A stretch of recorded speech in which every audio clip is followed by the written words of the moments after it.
कन्हैया कुमार मुंबईत दाखल झालाय आपल्याला माहितीच आहे आणि आता थोड्याच वेळात त्याची सभाही सुरू होणार आहे। कन्हैया कुमारची सभा आता थोड्याच वेळात सुरू होईल।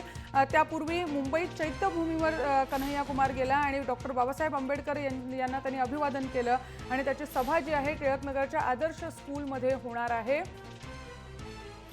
राजू सोनवणे आपले प्रतिनिधी फोन लाईनवरून आता आपल्याबरोबर आहेत। राजू, कोणत्याही क्षणी कन्हैया कुमारची आता सभा सुरू होणार आहे, तूर्तास कसं आहे तिथलं वातावरण? निश्चितपणे रुजुता थोड्या वेळापूर्वी कन्हैया कुमारने चैत्यभूमीवरील डॉक्टर बाबासाहेब आंबेडकरांना अभिवादन केलेलं आहे। यावेळी डाव्या पक्षाचे असतील, संघटनेचे अनेक नेते आणि कार्यकर्ते उपस्थित होते। आता थोड्याच वेळामध्ये जे काय कन्हैया कुमारची सभा आहे टिळकनगर याला सुरुवात होणार आहे आणि त्याकडे रवाना होणार आहे। यावेळी अनेक डावे नेते आहेत, संघटनेचे कार्यकर्ते सुद्धा आहेत।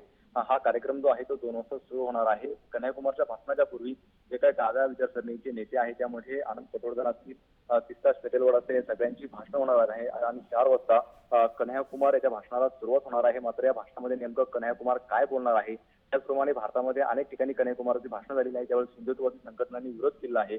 तोच विरोध इथं पाहायला मिळणार आहे। तर या सगळ्या प्रश्नांकडे आता सगळ्यांचं लक्ष लागलं आहे।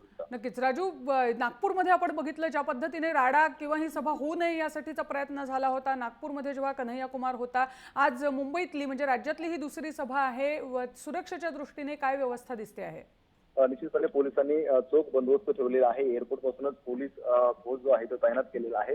मात्र जसं नागपूरमध्ये विरोध झालेला होता त्याचप्रमाणे काही प्रमाणामध्ये मुंबईमध्ये सुद्धा विरोध होताना पाहायला मिळाला आहे। कारण ज्या ठिकाणी सभा होणार होती त्या ठिकाणी हिंदुत्ववादी संघटनांचा प्रेशर असल्याची सूत्रांची माहिती आहे। त्यामुळे हे लोकेशन बदलावं लागलेलं आहे आणि ज्या ठिकाणी आज टिळकनगर या ठिकाणी सभा होणार आहे त्या ठिकाणी सुद्धा रात्री जे काही डाव्या पक्षाचे झेंडे आहेत ते सुद्धा फाडलेले आहेत, तोडलेले असल्याचा आरोप त्यांनी केलेला आहे। त्यामुळे कुठेतरी या ठिकाणी सुद्धा तशाच प्रकारचा विरोध होण्याची शक्यता आहे। मात्र संपूर्ण ही सभा सुरू झाल्यानंतर नेमकं काय होणार आहे हे पाहणं महत्त्वाचं राहणार आहे। रुजिता, नक्कीच राजू, विद्यार्थी संघटनेचा अध्यक्ष, विद्यार्थी संघटनेचा हा नेता आणि तरुणांचा हिरो सध्याच्या काळात बनलेला आहे आणि अशा कन्हैया कुमारची मुंबईमधली तो हिरो झाल्यानंतरची पहिली सभा आहे आणि म्हणून सगळ्यांचं या सभेकडे लक्ष आहे।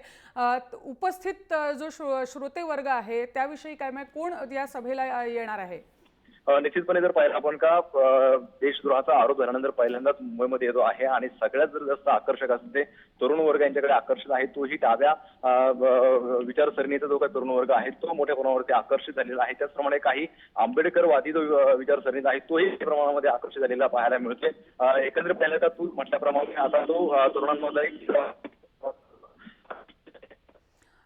राजू यांचा आवाज आपल्यापर्यंत काही तांत्रिक कारणामुळे पोहोचत नाहीये, पण त्यांनी बऱ्यापैकी जी माहिती आतापर्यंत दिली आहे। 4 वाजता साधारण कन्हैया कुमारचं भाषण सुरू होईल। त्यापूर्वी डाव्या विचारसरणीच्या काही नेत्यांची भाषणं होणार आहेत। चेंबूरच्या आदर्शनगर शाळेत ही सभा कन्हैया कुमारची होणार आहे।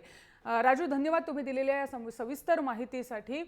कन्हैया कुमार आज मुंबईत दाखल झाल्यानंतर सर्वप्रथम दीक्षाभूमीवर जाऊन बाबासाहेब आंबेडकर यांना त्यांनी अभिवादन केलं।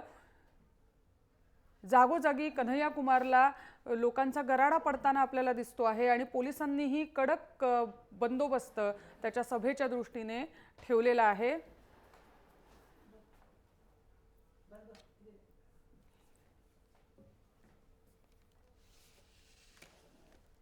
कन्हैया कुमारची थोड्याच वेळात मुंबईतली सभा चेंबूरमध्ये होणार आहे।